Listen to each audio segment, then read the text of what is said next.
सबसे पहले आप सबको मेरी प्यार भरी नमस्कार। हमने बहुत बार सुना है कि पहला प्यार ये होता है, पहला प्यार वो होता है।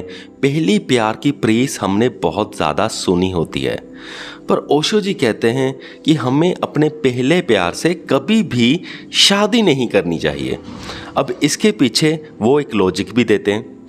वो कहते हैं कि जो पहला प्यार होता है वो बड़ा चाइल्डिश होता है, ज़्यादा नॉलेज नहीं होती, हमें इंसानी दिमाग का पता नहीं होता, हमें किसी के मन का पता नहीं होता, हमें ह्यूमन पर्सनैलिटीज़ का पता नहीं होता।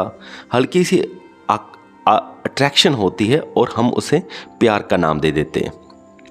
तो अगर इस तरह अगर हम पहली अट्रैक्शन से जिसे हम प्यार का नाम दे दिया और उसी से शादी कर ली, तो वो गलत डिसीजन होने के जो चांसेस है वो बहुत ज़्यादा बढ़ जाते हैं। अब प्रश्न ये उठता है कि अगर पहले प्यार से शादी ना करें तो फिर शादी एक्चुअल में कब करनी चाहिए।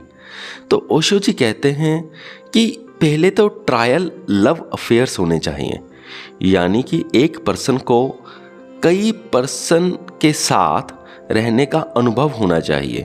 यानी कि अगर सिंपल लैंग्वेज में कहें तो 10-12 लव अफेयर्स एक के होने चाहिए। जब वो 10-12 के साथ प्रेम अफेयर्स या लव अफेयर्स में रहेगा तब उसे एक्सपीरियंस हो जाएगा ह्यूमन पर्सनैलिटीज़ का।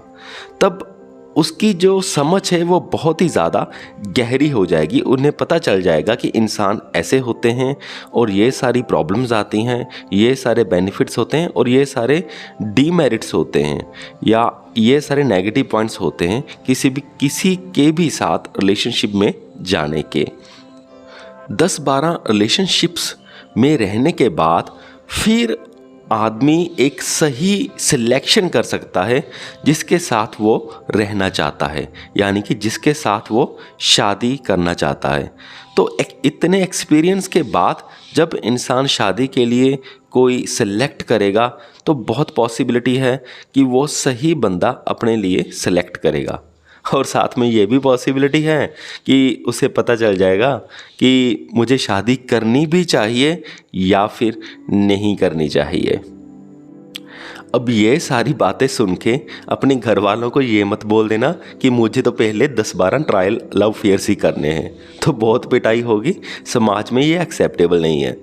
तो ये सारी चीज़ें जो होती हैं, जो ये सारी बातें होती हैं, जैसे मैं कहता हूँ कि ये ओशो जी ने कहा, ये इसने कहा, तो ये सारी बातों को ना सिर्फ आपने समझना है कि ये इस सारी चीज़ों को एक फ़िलॉसफी की तरह रहना है। जैसे हम फ़िलॉसफी पढ़ते हैं कि इस बंदे ने ये कहा, उस बंदे ने वो कहा और तीसरा बंदे ने ये कहा। उन्होंने 3 एस्पेक्ट्स बता दिए एक ही सिचुएशन की, यानी कि एक ही सिचुएशन को, एक ही चीज़ को लेकर के पहले बंदे ने ये कहा, दूसरे बंदे ने वो कहा, तीसरे बंदे ने ये कहा। अब हमें क्या मिला? हमें तीनों का पॉइंट ऑफ व्यू मिल गया और जब हमने तीनों के पॉइंट ऑफ व्यू को पढ़ा, समझा, तो उससे क्या हो गया? उससे हमारी समझ गहरी हो गई।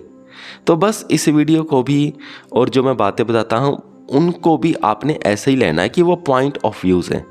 एक्चुअल में जो मैं कर रहा हूँ वो ये नहीं कर रहा कि आपको कोई सेट आइडियोलॉजी बता रहा हूँ, कि आपको कुछ ये बता रहा हूँ कि हाँ इस बंदे ने ये कहा था और ये बात बिल्कुल सही है, मैं ऐसा नहीं कह रहा। मैं आपको सिर्फ पॉइंट ऑफ व्यूज़ बताता हूँ। और स्पिरिचुअलिटी में हमें सबके ऐसे पॉइंट ऑफ व्यूज़ ही लेने चाहिए, क्योंकि कारण क्या है, जो आइडियोलॉजीज या पॉइंट ऑफ व्यूज़ हम लोगों के लेते हैं वो सच्चाई नहीं होती।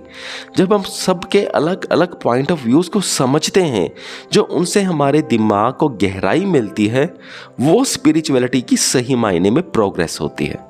सो मुझे पूरी उम्मीद है कि आप सबको ये वीडियो समझ में आ गया होगा। सो इस वीडियो को यहाँ तक देखने के लिए आपका बहुत बहुत धन्यवाद।